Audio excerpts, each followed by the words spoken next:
Hey guys, welcome to another blog নেই, এটা আমার জানি না কি বলবো এটাকে।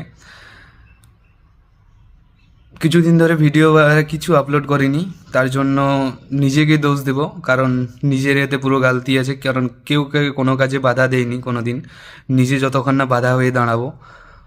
তো কিছুদিন ধরে পুরো ডিপ্রেশন টাইপের কিছু জিনিসে চলে গেছিলাম, যেটা যেটার থেকে উঠতে প্রায় 1 মাস সময় লেগে গেলো। ভাবতে পারিনি যে কি করব কি না। রাত্রে ডিউটি করতাম, দিনে ডিউটি করতাম, রাত্রে তাও ঘুম আসতো না। কারণটা জানো? কারণ ব্রেকআপ। মেন কারণ হচ্ছে ব্রেকআপ।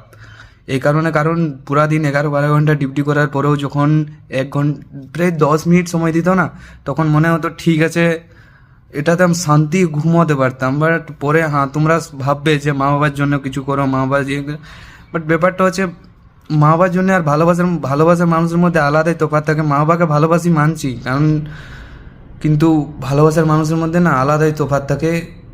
ওকে, ওর সাথে 10 মিনিট কথা বলা মানে বহুত মনে হতো শান্তি ঘুমাতে পারতাম যে কেউ আছে আমার সঙ্গে। খারাপ সময়েও সাথে ছিল, তার জন্য বহুত বহুত ধন্যবাদ তোকে। কারণ খারাপ সময়ে এই কারণে তখন অতটা কষ্ট লাগেনি, বাট এখন যে ছেড়ে গেছে, এরপরে নিজের দোষারোপ করছি যে এত ছোট থেকে যার উপর লয়াল ছিলাম সেই ছেড়ে চলে গেল। এতে একটা জিনিস আমি পরিষ্কার বুঝতে পেরেছি যে দুনিয়াতে কেউ কারোর জন্য নয়।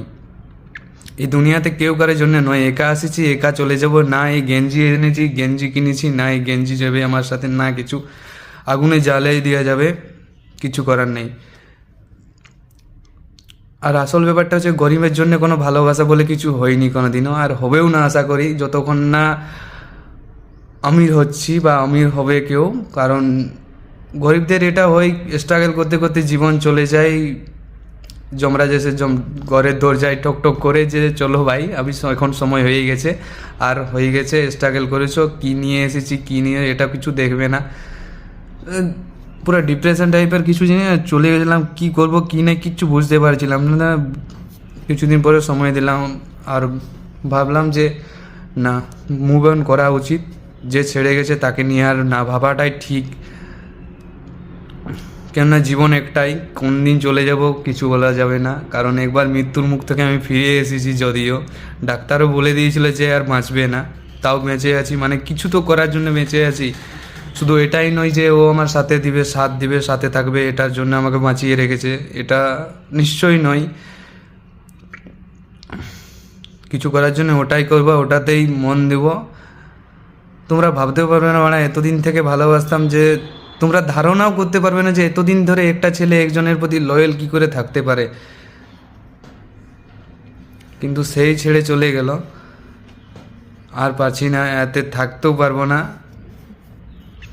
কি করব কিছু বুঝতে পারছিলাম না। এই জন্য দিল দেমাগ সব কিছু হালকা করার জন্য ভিডিও করা শুরু করছি ঘুরে আজকের থেকে। তো ওর জন্য একটা ডেডিকেশন, একটা শায়রি বলছি, সেটা মন দিয়ে শুনো। তোকেই ডেডিকেট করে বলছি, শুন। ছোট থেকে ভালোবেসেছিলাম তোকে, এটা ছিল সত্যি, কিন্তু নিজের সম্মান হারায়নি, এটা আমার শক্তি। দুর্ঘটনার দিনেও তুই পাশে ছিলি, সেটা ভুলবো না, কিন্তু ছেড়ে চলে যাওয়াটাও, সেটাও আর মাফ করব না।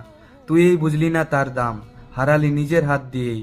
আজ আমি একা ঠিকই, কিন্তু ভাঙিনি কোনো দিন, কারণ আমি শিখে গেছি নিজেকে ভালোবাসার নামেই আসল উইক।